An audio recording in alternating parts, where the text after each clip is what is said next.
Assalamu alaikum students, we were doing the numerical optimization and previously we did the gradient descent method, and today we are proceeding towards the second method for the numerical optimization, which is Newton's optimization method.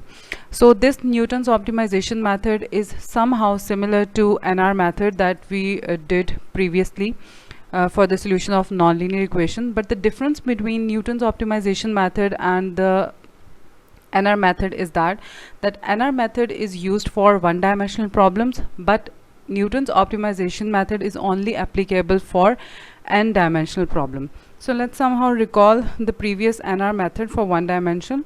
So Newton's method in one dimension, the iterative formula for finding the root of the equation is f of x is equals to 0 is this.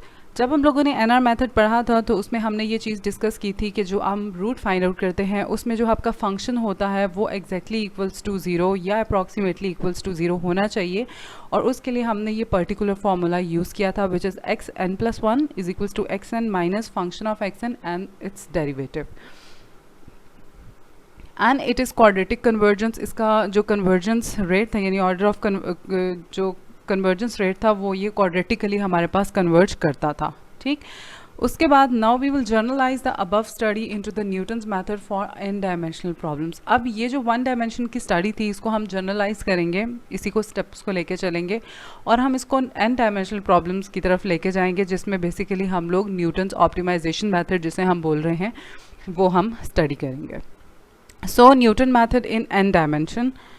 सो यहाँ पर सबसे पहले हम लोग formula derive करते हैं, और formula derive करने के लिए हम लोग यहाँ पर टेलर सीरीज़ यूज़ कर रहे हैं. यहाँ पर जो हमने टेलर सीरीज़ ली है वो है आपके पास f of x is equals to f x direct. ठीक है, यहाँ पर हमारे पास एक्स डायरेक्ट इन्वॉल्व हो रहा है और ये डी है विच रिप्रेजेंट्स योर डेरिवेटिव.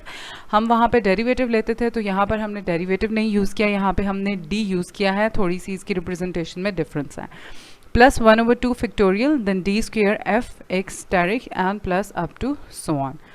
अब ये जो आप लोगों के पास कैपिटल एक्स है ये रिप्रेजेंट कर रहा है आपका पास x1 एंड x2. यहाँ पे हम n डायमेंशन की बात कर रहे हैं. सो n डायमेंशन का मतलब ये है कि आपके पास वेरिएबल जो है वो दो या दो से ज़्यादा nth टर्म तक जा सकते हैं. न्यूटन राल्सन मेथड में हमारे पास सिर्फ एक ही वेरिएबल इन्वॉल्व होता था और हम उसी को लेके चलते थे.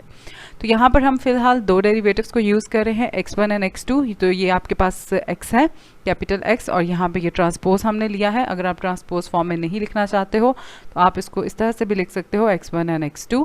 Then we have x asterisk, यहाँ पे ट्रांसपोज है तो यहाँ पर x स्टेरिक आपके पास x1 asterisk and x2 asterisk है.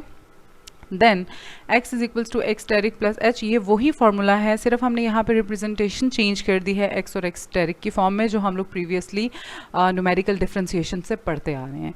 Then we have h is equals to h1 and h2 and this is the step sizes. h1 is the step size for x1 variable and h2 is the step size for x2 variable.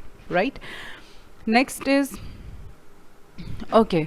सो अब हम लोगों ने simply क्या किया है कि हमारे पास ये जो x है इसको हमने रिप्लेस करना है x डायरेक्ट प्लस h से. सो अब यहाँ पर जहाँ जहाँ पे हमारे पास x था उसको हम रिप्लेस कर देंगे x डायरेक्ट प्लस h से. राइट, सो यहाँ पर हमारे पास चूँकि x था तो यहाँ पर हमने इसको रिप्लेस किया. Then we have f of x asterisk plus, now this is d. ये जो d है इसकी जगह पे हम रिप्लेसमेंट करेंगे इसकी. Now what is this? This is h1 and partial derivative of our function partial derivative of our first variable x1 plus h2 है, ये हमारे पास सेकेंड स्टेप साइज है, और ये आपके पास पार्शियल डेरिवेटिव है x2 का. ठीक है, सो जहाँ पर d है वहाँ पे हम लोग इसको यूज़ कर रहे हैं क्योंकि यहाँ पर हमारे पास जो वेरिएबल्स यूज़ हो रहे हैं वो x1 और x2 यूज़ हो रहे हैं और उनके स्टेप साइजेस हमने साथ लिए हैं और साथ में हमने उनके पार्शियल डेरिवेटिव्स लिए हैं. Then we have f of x direct plus 1/2 factorial and same this is d square. So यहाँ पर हमने d की जगह पे वो रिप्लेस किया है, सो स्क्वायर टर्म आ गई है. And then we have f x direct plus up to so on. Now we just simplify this expression. यहाँ पर आपके पास f ऑफ x डायरेक्ट है. नाउ ये जो आपके पास f x डायरेक्ट है इसको हम अंदर मल्टीप्लाई करेंगे. जब आप इसको अंदर मल्टीप्लाई करेंगे तो आपके पास h1 आ जाएगा and then we have partial over partial x1 और साथ में f ऑफ x डायरेक्ट ये मल्टीप्लाई हो गया. सिमिलरली हमने इसको भी ब्रैकेट को ओपन कर लिया तो आपके पास ये टर्म आ गई.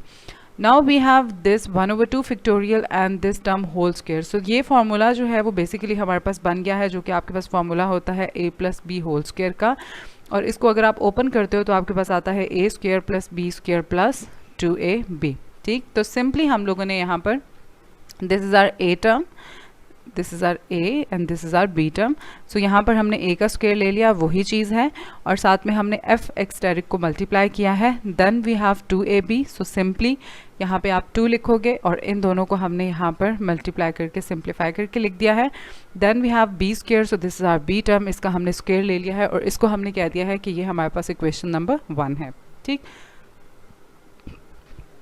अब हमारे पास यहाँ पे दो स्टेप साइजेस यूज़ हो रहे थे, H1 और H2। तो अब हम लोगों ने ये जो इक्वेशन नंबर 1 है इसको पार्शियली डिफरेंशिएट करना है, first of all with respect to H1 and second with respect to H2। अब इन दोनों के रिस्पेक्ट से हम लोग इसको डिफरेंशिएट करेंगे और इसको सॉल्व करेंगे। ठीक, सो सबसे पहले हम लोग पार्शियल डेरिवेटिव ले लेते हैं इक्वेशन का with respect to H1। So simply हमने सबके साथ पार्शियल डेरिवेटिव लिख दिया है H1 का। ठीक है, अब जब आप पार्शियल डेरिवेटिव आपने लिख दिया तो जहाँ जहाँ पर आप लोगों के पास H1 इन्वॉल्व हो रहा है उसका डेरिवेटिव आ जाएगा, और जहाँ पर H2 आ रहा है वो ऑटोमेटिकली टर्म आपके पास 0 चली जाएगी। सो अब हम इसको देखते हैं, ये आपने एज इट इज़ लिख दिया विच इज़ इक्वल्स टू, यहाँ पर आप लोगों के पास ये टर्म ऐसे ही इन्वॉल्व हो गई है क्योंकि हमारे पास यहाँ पर कुछ भी नहीं था, सिर्फ फंक्शन था। Then we have this term, अब यहाँ पर हमारे पास H1 है, तो जब H1 आप करेंगे तो ये आपके पास 1 हो जाएगा इसका पार्शियल डेरिवेटिव, और पीछे जो टर्म बच जाएगी वो सिंपली ये टर्म बच जाएगी जो हमने यहाँ पर उतार दी है। Now this is partial over partial H1 and H2, so this goes to 0।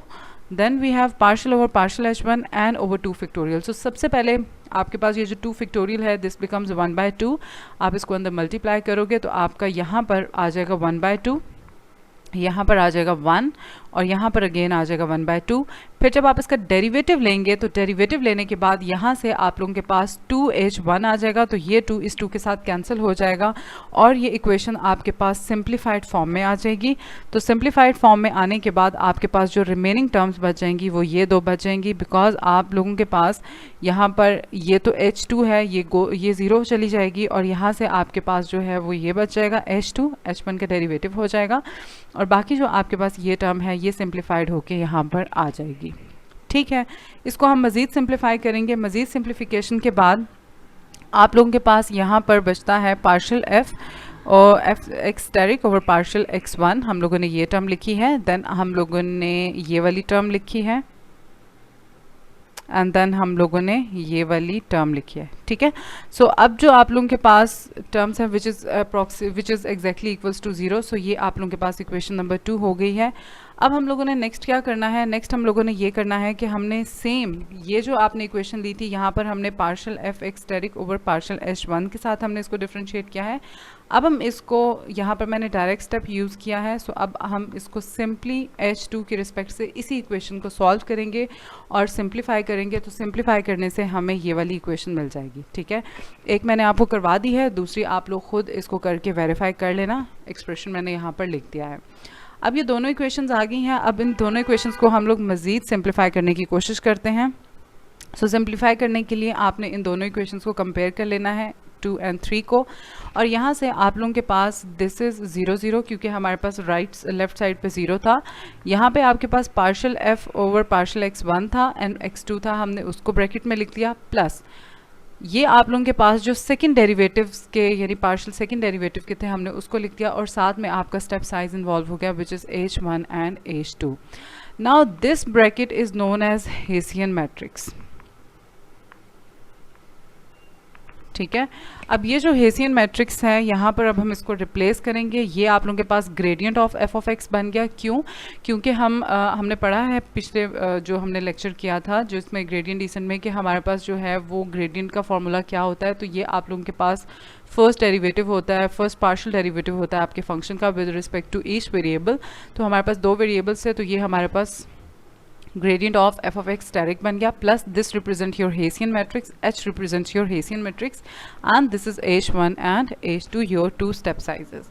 So simplify करेंगे हम इसको मज़ीद। हमने क्या किया है कि ओके अब यहाँ पर ये वाली जो टर्म थी इसको उठा के हम यहाँ पर लेके आए हैं, लेफ्ट साइड पे हम इसको लेके गए हैं तो वो नेगेटिव का साइन आ गया। ये आपका हेसियन मैट्रिक्स है। नाउ H1 जो स्टेप साइजेस था वो आप लोगों के पास इक्वल होता है x1 माइनस x1 प्राइम के, ठीक है, यानी आपकी present value minus previous value, ये आपका स्टेप साइज है और आपको पता है कि स्टेप साइज का फॉर्मूला क्या होता है। यहाँ पर हम लोग x1 और x1 स्टेरिक यूज़ कर रहे हैं, यानी x and x asterisk use कर रहे हैं, तो उसकी रिस्पेक्ट से H1 के लिए हमने इसको इस तरह से रिप्लेस किया और H2 के लिए हमने इस तरह से रिप्लेस किया। रिप्लेस करने के बाद सिंपली आप लोगों ने करना ये है कि ये वाला जो हेसियन मैट्रिक्स है हम लोग इसको डिवाइड करेंगे, ठीक है। जब ये नीचे यहाँ पर डिवाइड होगा तो ये आपके पास आ जाएगा 1/h। तो ये h इनवर्स आने का मतलब ये है कि हमने 1/h लिखने के बजाय हमने इसको h इनवर्स लिख दिया है। तो ये आप लोगों के पास सिंप्लीफाइड फॉर्म में इस तरह से आ गया, ठीक है, और बाकी ये आपका अपनी जगह पर ही है। उसके बाद हम इसको मज़ीद सिंप्लीफाई करेंगे। सिंप्लीफाई करने से यहाँ से आपके पास ये ब्रैकेट्स अलग करने की है सिर्फ हमने, x1/x2 minus x1 asterisk over x2 asterisk which is equals to minus h inverse and gradient of f of x asterisk, right. लिखने के बाद ओके सो सिंपली हमने इसको जब सेपरेट कर लिया, सेपरेट करने के बाद ये जो आपकी x स्टेरिक वाली टर्म है हम इसको राइट साइड पे ले गए हैं। सो ये आपके पास x1/x2 which is equals to x1 asterisk over x2 asterisk and minus your Hessian inverse and gradient of f of x asterisk. अब ये जो आपके पास फॉर्मूला है अब हमने इसको nth फॉर्म में लिख दिया है। So this is the formula for Newton's optimization method, ठीक है। तो आप लोगों ने देखा होगा कि जब हम लोगों ने NR मेथड पढ़ा था तो उसमें हमारे पास डेरिवेटिव भी इन्वॉल्व हो रहा था, यहाँ पर हमारे पास हेसियन मैट्रिक्स इन्वॉल्व हो रहा है। रीज़न ये है कि वहाँ पर हमारे पास 1 डायमेंशनल केस था और यहाँ पर हमारे पास n डायमेंशनल केस है, यानी आपके पास जो नंबर ऑफ़ वेरिएबल्स हैं क्वेश्चन में फंक्शन के अंदर वो आपके पास 2 या 2 से ज़्यादा हो सकते हैं, ठीक है। तो अब हम लोग एक इसका वर्किंग रूल देख लेते हैं और फिर हम इसकी एग्जांपल करते हैं ताकि आपको मज़ीद इसको ये क्लैरिफाई हो जाए कि हम इसको कैसे प्रोसीड करेंगे। सो फर्स्ट ऑफ़ ऑल आपने स्टार्ट करना है इनिशियल गैस से। अब इनिशियल गैस आपको दिया भी जा सकता है और नहीं भी दिया जा सकता। अगर आपको दिया जा रहा है so you are bound to use that, और अगर आपको नहीं दिया जा रहा तो फिर आप लोगों ने चूज़ करना है अपनी मर्ज़ी से, कोई भी चूज़ कर सकते हैं। मे बी आपको इंटरवल दे दिया जाए या कुछ भी आपको दे दिया जाए, वो आपको पता है कि आपने किस तरह से चूज़ करना होता है, ठीक है, क्योंकि हम अब तक उस पर अच्छी खासी बात कर चुके हैं। Next we have Newton optimization formula, हम इसको यूज़ करेंगे। ये आपके पास न्यूटन ऑप्टिमाइजेशन फार्मूला है। सबसे पहले आपने इस फार्मूला में हेसियन का इन्वर्स फाइंड आउट करना होगा। जो हेसियन मैट्रिक्स आपके पास बनेगा उसका आप इन्वर्स फाइंड आउट करोगे, और इन्वर्स का फार्मूला क्या होता है हमारे पास, एडजॉइंट होता है एज का और डिवाइडेड बाय हम लोग डिटर्मिनेंट फाइंड आउट करते हैं एज का, ठीक है।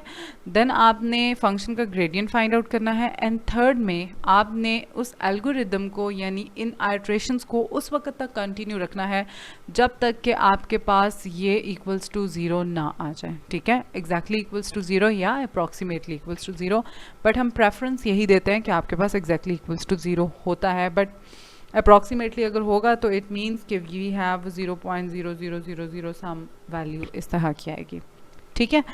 देन एग्जाम्पल नंबर 1 देखते हैं। We have to minimize this function. इस फंक्शन में हमारे पास 2 वेरिएबल्स हैं, ठीक है, 2 डायमेंशनल केस है। So x1 minus x2 plus 2x1 square 2x1 x2 and plus x2 square, right. So by taking the starting point as x1 is equals to 0 0, initial guess उन्होंने हमें दे दिया है और फंक्शन हमें दे दिया है, हमने इस फंक्शन को मिनिमाइज करना है। सो सोल्यूशन पे जाने से पहले सबसे पहले आप लोगों को फॉर्मूला आना चाहिए, ठीक है। सो फार्मूला जो है वो आप लोग लिखेंगे और उसके बाद आप लोगों ने प्रोसीड किस तरह से करना है। सबसे पहले हम लोग इनका जो हेसियन मैट्रिक्स है ये फाइंड आउट करने की कोशिश करेंगे, राइट। अब हमारे पास ये फंक्शन गिवन है और हमने इसको पार्शियली डिफ्रेंशिएट करना है ताकि हम ये हेसियन मैट्रिक्स जो है इसको फिल अप कर सकें, ठीक है। सो इसको फिलअप करने के लिए सबसे पहले आप लोग इसको विद रिस्पेक्ट टू x1 हमने डिफ्रेंशिएट करना है। सो जब आप x1 से करेंगे यहाँ से आपको मिल जाएगा 1, ये आपके पास 0 चला जाएगा, ठीक है। यहाँ से आपको मिल जाएगा 4x1, ये आपके पास 0 हो जाएगा। कैसे? क्योंकि जब आप x2 को लेंगे तो वो 0 होगा, तो जब आपका 0 इस 2x1 के साथ मल्टीप्लाई होगा तो ऑब्वियसली ये टर्म 0 हो जाएगी, और यहाँ से आपको मिल जाएगा 2x2, ठीक। सो ये partial f over partial x1 ये आ गया है आप लोगों के पास। देन हम इसी का ही सेकंड डेरिवेटिव भी ले लेंगे क्योंकि हमें इसकी ज़रूरत है यहाँ पर, ठीक है, इस केस में।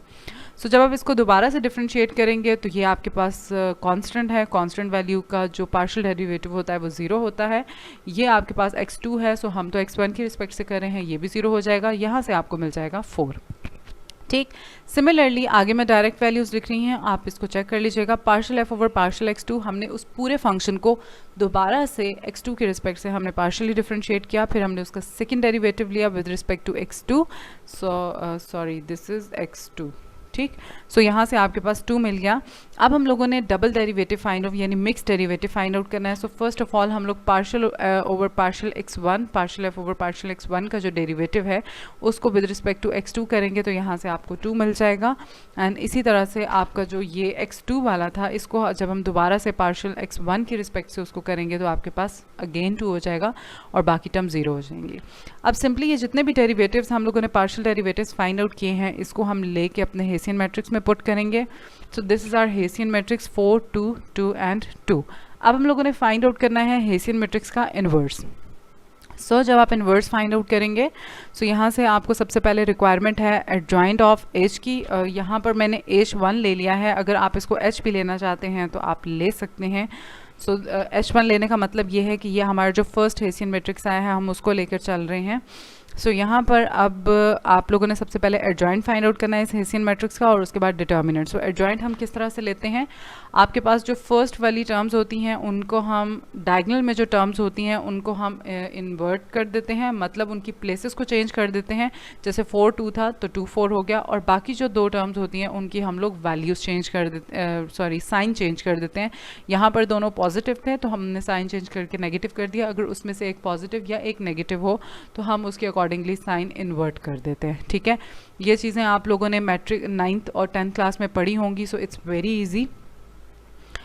सो सिंपली आपने डिटर्मिनेंट फाइंड आउट करना है। सो डिटर्मिनेंट हम किसका फाइंड आउट करते हैं, इस मैट्रिक्स एडजॉइंट का डिटर्मिनेंट हम लोग कभी भी नहीं लेते, जो आपके पास हेसियन मैट्रिक्स है उसका हमने डिटर्मिनेंट लेना है। ये बात याद रखनी है। स्टूडेंट्स की गलती करते हैं कि जो एडजॉइंट मैट्रिक्स उन्होंने फाइंड किया होता है उसी का ही वो डिटर्मिनेंट भी फाइंड आउट करते हैं। ठीक है, तो वो आपका क्वेश्चन गलत हो जाएगा। आपको जो मेन मैट्रिक्स है हेसियन, आपने उसी का डिटर्मिनेंट लेना है। तो जब आप इसका डिटर्मिनेंट फाइंड आउट करेंगे तो आपने 4 को 2 से मल्टीप्लाई करना है, 8 एंड 2 2 4, माइनस का साइन आता है। So 8 - 4 gives you 4। So simply you put in a formula, we have a determinant 1/4 and adjoint, तो ये आप लोगों ने यहाँ पर लिख लिया। अब आप इसको सिंप्लीफाई करेंगे तो सिंप्लीफिकेशन से आपके पास हर टर्म के नीचे 4 जो है वो डिवाइड हो जाएगा लाइक दिस। तो इसको जब आप सिंप्लीफाई करेंगे, सिंप्लीफाई करके आपके पास कुछ इस तरह की टर्म बच जाती है, जो कि हम लोगों ने हेसियन का इन्वर्स फाइंड आउट कर लिया है। राइट, अब आप लोगों ने फाइंड आउट करना है gradient of f1। So gradient of f1 हमें दोबारा से उसको फाइंड आउट करने की ज़रूरत नहीं है, हम ऑलरेडी पार्शियल डेरिवेटिव्स ले चुके हैं हेसियन मैट्रिक्स के लिए, तो उसी को आप लोग यहाँ पर रिप्लेस कर देंगे। और यहाँ पर हमारे पास जो इनिशियल गेसेस थे x1 एंड x2 के, जो हमें क्वेश्चन में दिए गए थे, वो सिंपली आपने यहाँ पर रिप्लेस कर लेने हैं। ठीक है, x1 भी आपके पास 0 था, x2 भी आपके पास 0 था। ठीक है, सो यहाँ से आपको मिल जाएगा ये भी 0, ये भी 0, ये भी 0, ये भी 0, पीछे आपके पास 1 एंड -1 बच गया। सो ग्रेडियंट ऑफ f1 जो है वो आपके पास 1 एंड -1 आ गया है। ठीक है, अब आपके पास ये जो फॉर्मूला था इसके अंदर आप इसको सबसे पहले कस्टमाइज़ करेंगे। आप फर्स्ट आइट्रेशन परफॉर्म कर रहे हैं तो n आपके पास हो जाएगा 0, n 0 होगा तो आपके पास बनेगा x1 = x0 minus hessian inverse and gradient of f1। ठीक है, सो यहाँ पर अब आप अपनी वैल्यूज़ को रिप्लेस कर दोगे सिंपली लाइक दिस।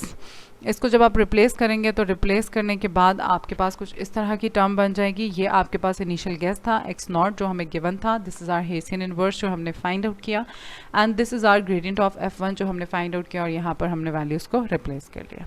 ठीक है, करने के बाद आप इसको मज़ीद सिंप्लीफाई करेंगे। सिंप्लीफिकेशन में क्या है कि ये आपने मैट्रिक्स इस मैट्रिक्स से मल्टीप्लाई करना है, and it's very easy obviously. अब ये तो आप लोगों को मैट्रिक्स मल्टीप्लाई करने आते होंगे तो मैं इस पर टाइम वेस्ट नहीं करती हूँ। मल्टीप्लाई करके आप इसको सिंप्लीफाई करेंगे तो यहाँ से आपको मिल जाएगा -1 एंड 3/2। ठीक है, this is our first iteration. यहाँ तक हमारे पास फर्स्ट आइट्रेशन जो है वो कंप्लीट हो चुकी है। अब हम नेक्स्ट आइट्रेशन की तरफ जाएंगे। सेम उसी तरह से आपने n को रखना है 1, एन को जब आप 1 रखेंगे तो आपके पास ये फॉर्म बन जाएगी। यहाँ से आप उसी तरह से मज़ीद सिंप्लीफिकेशन करेंगे। हेसियन इन्वर्स आपको हर फॉर्म में दोबारा से फाइंड आउट करने की ज़रूरत नहीं है, वो वही कांस्टेंट रहेगा जो हम लेके चलते रहे हैं। यहाँ पर सिंपली आप लोगों ने जो ग्रेडियंट ऑफ f2 है वो रखना है, और अब इस केस में जो आप लोगों के पास वैल्यूज़ रिप्लेस होंगी वो आपने x1 की जगह पे -1 को रिप्लेस करना है और x2 की जगह पे 3/2 को रिप्लेस करना है, ठीक है। और जब आप इसको सिंप्लीफाई करेंगे तो आपके पास आंसर आ जाएगा 0 and 0, ठीक है। उसके बाद जब आप इसको सिंप्लीफाई करेंगे, यहाँ पर पुट करेंगे, तो यहाँ पर आप लोगों के पास जो x1 था वो I matrix, this is our Hessian inverse हमने फाइंड आउट की हुई है, and this is our gradient of function. Again आपके पास x2 जो है वो ये आंसर आ चुका है। सो ये 2 आइट्रेशंस हम लोगों ने परफॉर्म की हैं। अब यहाँ पर हमें देखने को ये मिल रहा है कि जो आपका ग्रेडियंट ऑफ f2 है वो एग्जैक्टली इक्वल्स टू 0 हो गया था। So this is our optimum point. यहाँ पर हम अपनी आइट्रेशंस को स्टॉप कर देंगे and this is our final solution, ठीक है।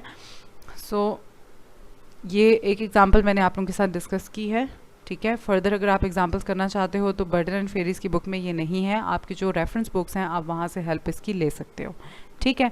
Hence the method is converged in 1 iteration for the given function. So जो हमें फंक्शन दिया गया था वो ये जो मेथड है उसने हमें एक ही आइट्रेशन में इसको कन्वर्ज करके दिखा दिया, यानी एक आइट्रेशन हमने दी तो सेकेंड में जाके उसने हमें कन्वर्ज कर दिया। एडवांटेजेस देख लेते हैं। It's very simple to implement. अब हम इसका जो कंपैरिजन है वो कर रहे हैं ग्रेडियंट डिसेंट मेथड के साथ। सो ये आपके पास इम्प्लीमेंटेशन इसकी बहुत आसान है। सेकंड, ग्रेटर एफिशिएंसी है, इसकी एफिशिएंसी जो है वो ग्रेटर है। कन्वर्ज क्वाड्रेटिकली, ऑब्वियसली यहाँ पर भी हम न्यूटन्स मेथड उसी को जो NR मेथड था उसी की एक्सटेंशन को हम यूज़ कर रहे हैं, तो वो भी क्वाड्रेटिकली कन्वर्ज करता था और ये भी क्वाड्रेटिकली कन्वर्ज करता है। typically requires many few iterations than gradient descent। gradient descent में आपने ये चीज़ देखी थी कि हमें नंबर ऑफ आइट्रेशन ज़्यादा चाहिए थी, जबकि इस केस में हमारे पास एक आइट्रेशन यानी सेकेंड आइट्रेशन पे जाके हमारे पास फाइनल आंसर आ गया है। सो इसका मतलब ये है कि हमारे पास इसकी एफिशिएंसी ग्रेटर है और इसका जो कन्वर्जेंस रेट है वो हायर है। तो ऑब्वियसली जब भी न्यूमेरिकल ऑप्टिमाइजेशन को अप्लाई करने की बात आएगी तो हम सबसे पहले न्यूटन्स ऑप्टिमाइजेशन मेथड पे ही जाएंगे, क्योंकि वो हमारे पास जल्दी कन्वर्ज करता है। तो हमारी कोशिश ये होती है कि हम जल्दी उसकी तरफ अप्रोच करें, बट एरर ऑब्वियसली अगर वो क्वाड्रेटिकली कर रहा है तो एरर आपके पास थोड़ा सा जो है उसमें इंक्रीज़ कर सकता है। नाउ डिसएडवांटेजेस, इसका सबसे बड़ा जो डिसएडवांटेज है वो information of second derivative required, ठीक है। इसमें आपको सेकंड डेरिवेटिव की मतलब हमें पार्शियल डेरिवेटिव्स फाइंड आउट करने पड़ते हैं, वो आपको ज़रूरत है। Then need to find Hessian matrix and its inverse, आपको हेसियन मैट्रिक्स भी फाइंड आउट करना है, उसका इन्वर्स भी लेना है। अगर आपके पास हेसियन मैट्रिक्स 3x3 का बनता है तो उसका इन्वर्स लेना थोड़ा सा डिफिकल्ट होता है कंपैरेटिवली 2x2 के मैट्रिक्स से, तो ये हमारे पास एक डिसएडवांटेज है। And function must be differentiable, और फंक्शन आपके पास लाजमी डिफरेंशिएबल होना चाहिए, तब हम लोग न्यूटन्स ऑप्टिमाइजेशन मेथड को अप्लाई कर सकते हैं, ठीक है। So that's all for today. So thank you very much students and अल्लाह हाफिज़।